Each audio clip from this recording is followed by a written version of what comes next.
Jangan pada saat susah baru cari Tuhan. Saat dalam kesulitan hidup baru cari Tuhan. Jangan, itu udah nggak model lagi. Model itu harus dirubah. Setiap saat, apapun yang saya alami, saya akan tetap cari Tuhan. Saya akan tetap cari wajahnya. Amin Bapak Ibu? Amin. Iya. Karena disitulah kita memperoleh kekuatan sebagai orang percaya.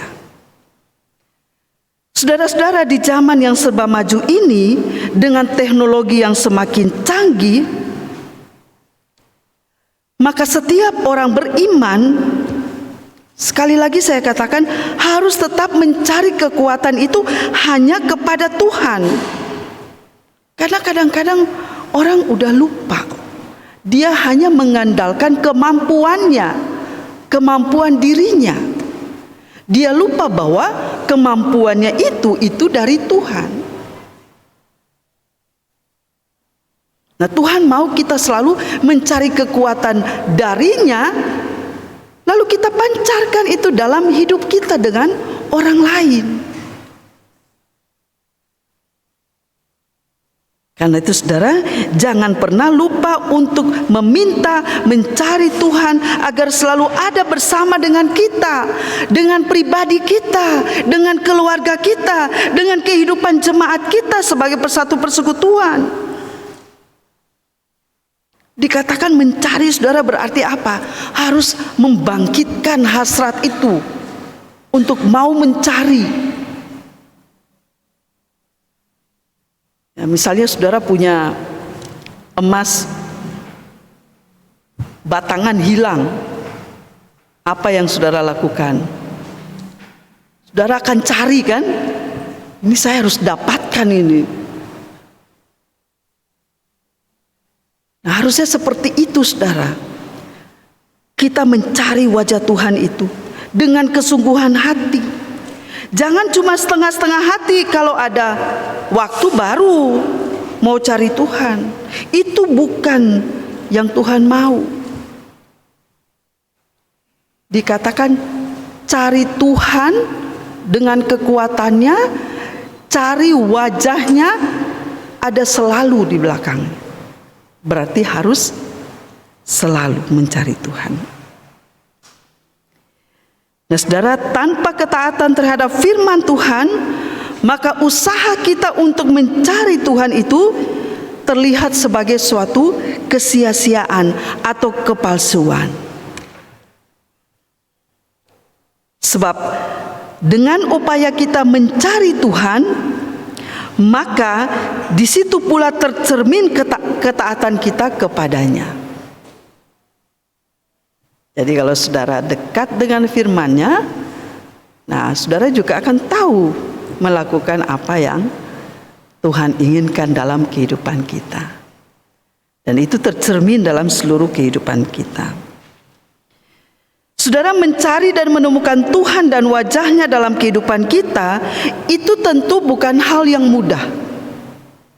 Karena mencari dan menemukan Tuhan dan wajah-Nya tidak terjadi dengan sendirinya, tetapi harus melalui pengalaman hidup yang selalu mau dekat dengan Tuhan, mau bergaul akrab dengan Tuhan.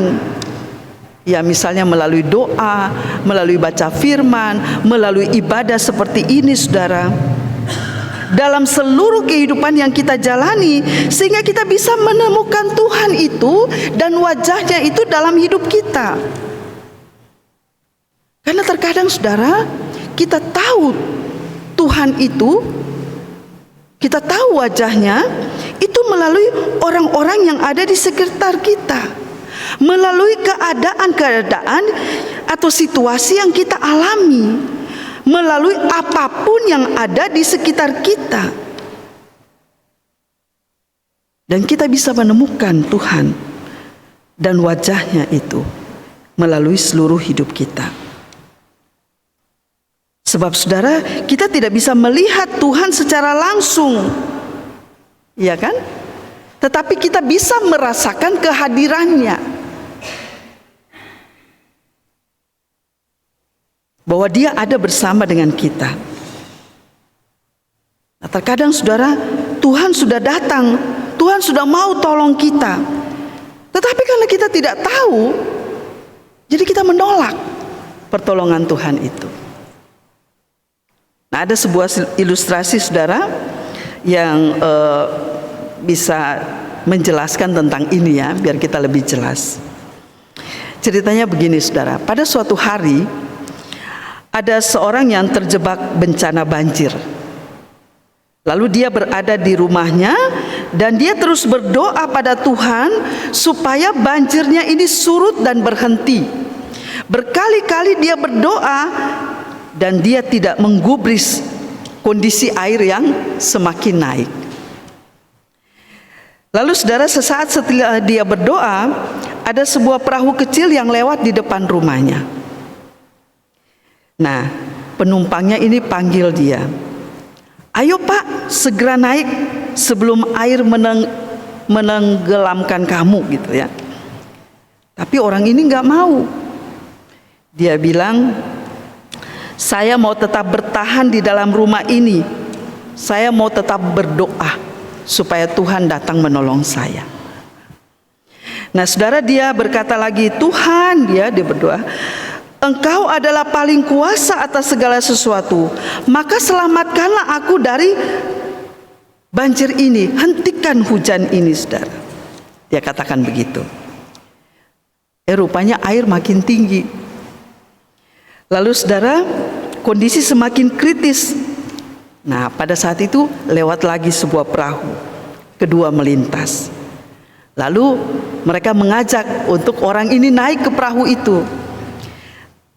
Tetapi lagi-lagi dia menolaknya, saudara. Dia masih yakin bahwa Tuhan pasti akan menghentikan banjir seketika dan menyelamatkan dia lantaran doa yang dia naikkan. Lalu saudara, datanglah perahu yang ketiga menawarkan bantuan. Tapi orangnya ini tetap tidak peduli. Dia nggak mau. Sampai saudara, akhirnya banjir menenggelamkan dia karena dia menolak bantuan-bantuan yang diberikan. Nah, setelah dia meninggal, dia protes kepada Tuhan tentang kejadian ini. Dia meminta keadilan dari Tuhan. Kenapa saya sudah berdoa dengan sungguh-sungguh, tetapi tetap saya tenggelam pada saat banjir itu? Dia protes kenapa Tuhan tidak menyelamatkan dia.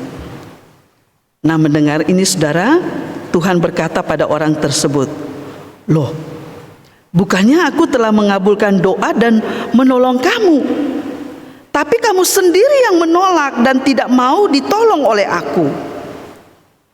Orang itu berkata, "Tidak ada Tuhan, saya tidak melihat Tuhan datang." Kata Tuhan, "Saya sudah mendatangkan 3 perahu untuk menolongmu, tetapi kamu tidak menyadarinya." Nah saudara, dari ilustrasi ini kita tahu saudara bahwa setiap hal yang kita alami dalam hidup ini, Tuhan itu ada dan selalu bersama dengan kita.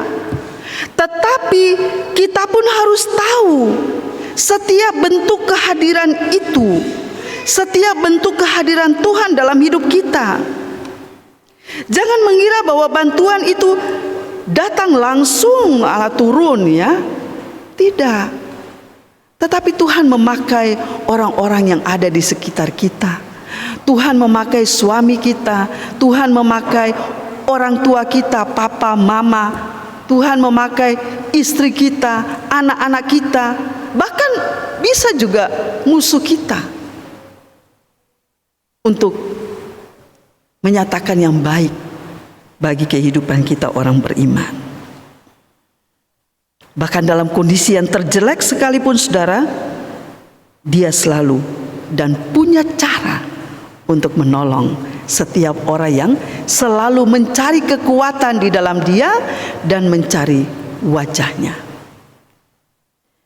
Saudara yang terkasih di dalam Tuhan, Kalau kita lihat seluruh kehidupan yang kita jalani, maka kehidupan yang mencari kekuatan di dalam Tuhan dan wajah-Nya ini harus tetap untuk kita wujudkan. Karena kalau demikian saudara, maka kita sedang menghadirkan kerajaan surga dengan tanda-tandanya. Seperti yang kita baca dalam bagian firman Tuhan pada pagi ini ya, yang terdapat dalam perumpamaan yang Yesus gambarkan tentang perumpamaan biji sesawi yang kecil tetapi tumbuh menjadi pohon sehingga burung-burung di udara datang bersarang pada cabang-cabangnya. Juga perumpamaan tentang ragi yang bisa mengkamirkan adonan terigu. Nah saudara, perumpamaan ini merupakan gambaran kerajaan Allah yang dinyatakan melalui kehadiran Yesus. Kehadiran Yesus yang kadang dianggap sepele, kadang tidak diperhitungkan, tetapi kemudian banyak orang yang mengalami kuasanya melalui kehadirannya, melalui mujizat-mujizatnya, melalui pengajaran-pengajarannya, dan banyak orang yang diselamatkan. Itu yang digambarkan melalui perumpamaan tentang biji sesawi ini. Lalu kemudian perumpamaan yang kedua itu tentang harta yang terpendam yang tidak sengaja ditemukan orang dan mutiara berharga yang dicari. Keduanya saudara mempunyai makna yang sama tentang hal kerajaan sorga yang adalah yang terpenting. Dan ketika seseorang sudah mendapatkannya, maka dia tidak akan menggantikannya dengan yang lain. Dia akan tetap memegang itu di dalam seluruh kehidupannya. Lalu saudara, yang perumpamaan yang terakhir adalah tentang pukat. Pukat itu adalah jala saudara. Nah di dalam perumpamaan ini Tuhan Yesus berbicara tentang akhir zaman, bahwa akan terjadi pemisahan saudara antara orang benar dan orang baik, antara anak-anak Tuhan dan anak-anak iblis. Dan bila tiba hari itu saudara, maka tidak ada kesempatan bagi orang-orang jahat atau orang-orang fasik untuk menyesali keadaannya, karena sudah terlambat, akan dibuang ke atau dibakar, ya, seperti bacaan kita yang lalu tentang lalang dan gandum. Lalang akan dibakar, ya, sedangkan gandum akan tetap ada dan dimasukkan ke lumbung-lumbung kerajaannya. Oleh karena itu saudara, ketika kita masih diberi kesempatan hidup di masa penantian ini sampai kedatangannya yang kedua kali, mari kita hidup dalam kesetiaan dan ketaatan kepadanya. Juga kita bersaksi baginya bahwa Tuhan dengan kekuatannya, dengan wajahnya akan selalu menyertai dan menaungi kehidupan saya dan saudara. Tuhan memberkati kita sekalian. Amin.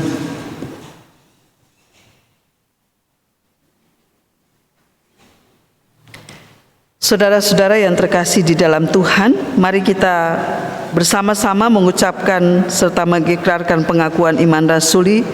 Dengan hati dan mulut saya mengundang jemaat berdiri.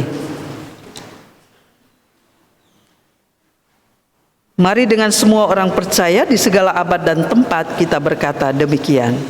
Aku percaya kepada Allah, Bapa yang Maha Kuasa, Khalik langit dan bumi, dan kepada Yesus Kristus, anaknya yang tunggal Tuhan kita, yang dikandung daripada Roh Kudus, lahir dari anak darah Maria, yang menderita di bawah pemerintahan Pontius Pilatus, disalibkan, mati dan dikuburkan, turun ke dalam kerajaan maut.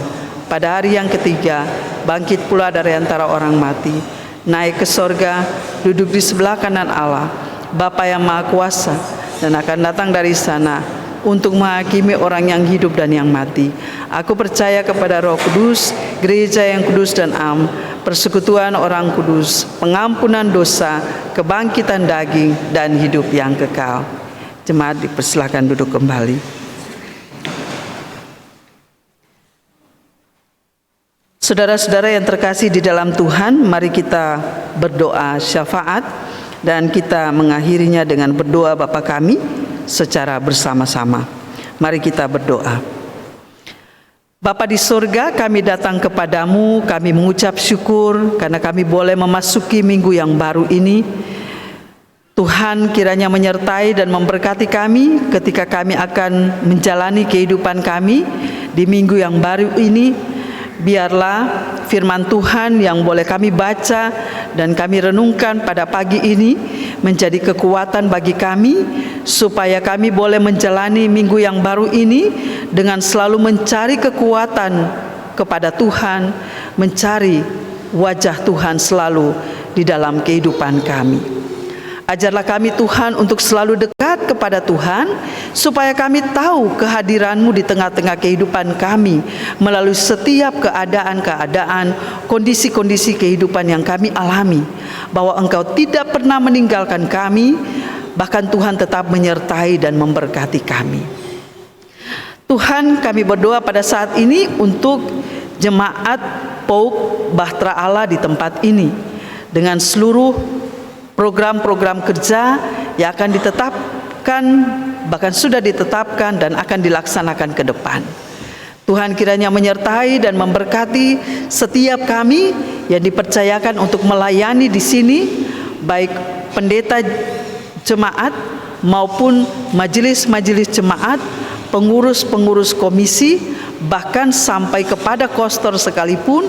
Engkau menyertai dan memberkati kami, supaya apa yang kami lakukan, setiap pelayanan kami boleh kami lakukan dengan baik, bukan untuk kemuliaan kami, tetapi hanya dan bagi kemuliaan Tuhan.